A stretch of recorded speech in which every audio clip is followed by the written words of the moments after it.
is Yudantia Jati, student number 10. And my name is Fani Rahma Maulida with student number 28. And I'm Tyas Niken Palupi with student ID number 21.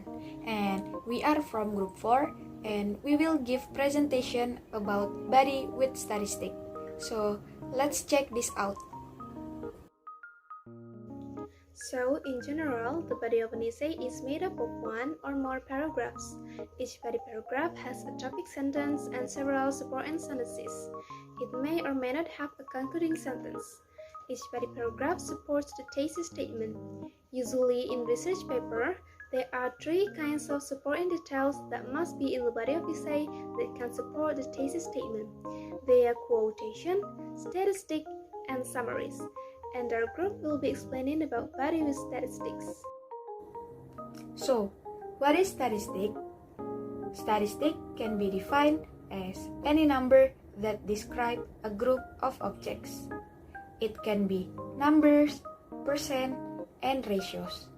Suppose you want to prove that talking on a cell phone while driving is dangerous.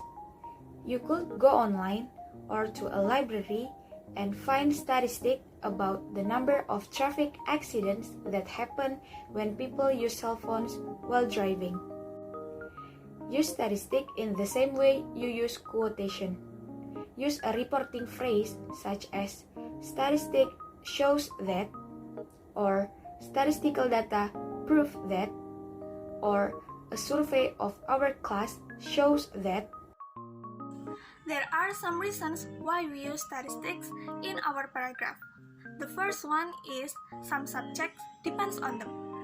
Some subjects depends on statistics a lot. Some subjects like science, health, sociology, or criminal justice, those might use statistics a lot in their writing. The second reason is they add support. You could use statistics in almost any essays to add support to an idea or point that you're trying to make. Next, these places not to use statistic. These are some places you would not want to use statistic. First, never use statistic as your topic sentences because statistic is a fact. Remember that the topic sentences should be your own point.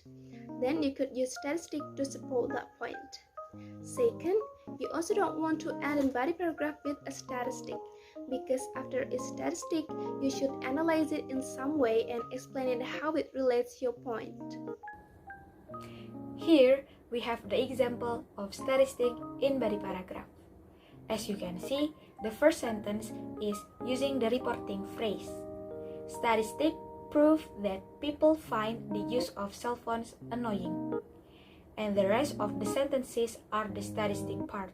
According to a survey of our class, 85% of the students had been bothered by a cell phone ringing or by a stranger talking on a cell phone in the past week. 18 of 40 students had heard a cell phone ring in an inappropriate place, such as movie theater or a library study room. 5 students reported that they had been forced to listen to private conversation while riding in elevator.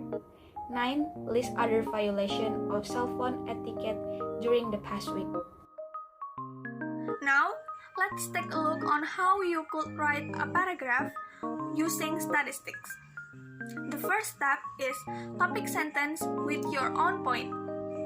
Remember that you are going to start your paragraph with your own idea in the topic sentence. For example, one of the biggest factors contributing in American obesity is the amount of sugar in American diet. Next is introduce the source of the statistics.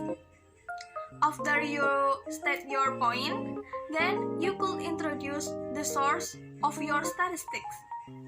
You might say where it is came from, you might say what kind of study it is, or you might say what kind of statistic it is. For example, the American Journal of Clinical Nutrition did a study in the amount of sugar Americans have eaten over the past 160 years. Third, you will write about the key statistic to support your point. Here is the example. The study found that the amount of sugar has increased 230% in only a century, from about 30 kilograms per individual in the early 1900s to 70 kilograms per person in the early 2000s. So, one thing that you must remember is to make sure to blend the numbers with the grammar. Then, the grammar will make sense in your sentence. 4. Organize in logical order. If you're going to use more than one statistic, then you want to make sure to put them in a logical order, maybe from the highest to the lowest, or from the longest to the shortest. Just don't jump around with the statistic. This will confuse your reader. Next, draw conclusion from the statistic. After you state the statistic, don't just move on to another point. Draw some conclusion from the statistic related somehow to your point, just like this example. And last, provide concluding thought.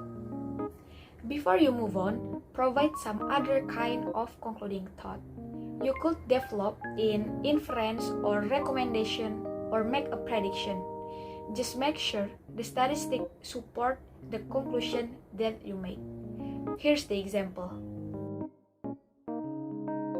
So what we have just described, statistics is one kind of facts that provides number, percent, and ratios.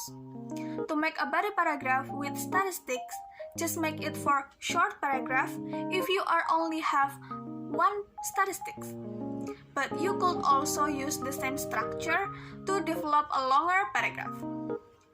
Each statistics could be a supporting idea in paragraph, so you could considerably have 2 or 3 statistics, and you can introduce it one and draw conclusion about each other. Also, you should not overuse statistics. Here, we have credits to some references that help us a lot in compiling this material. We would like to apologize if there is any mistakes, and this is the end of our presentation. Thank you!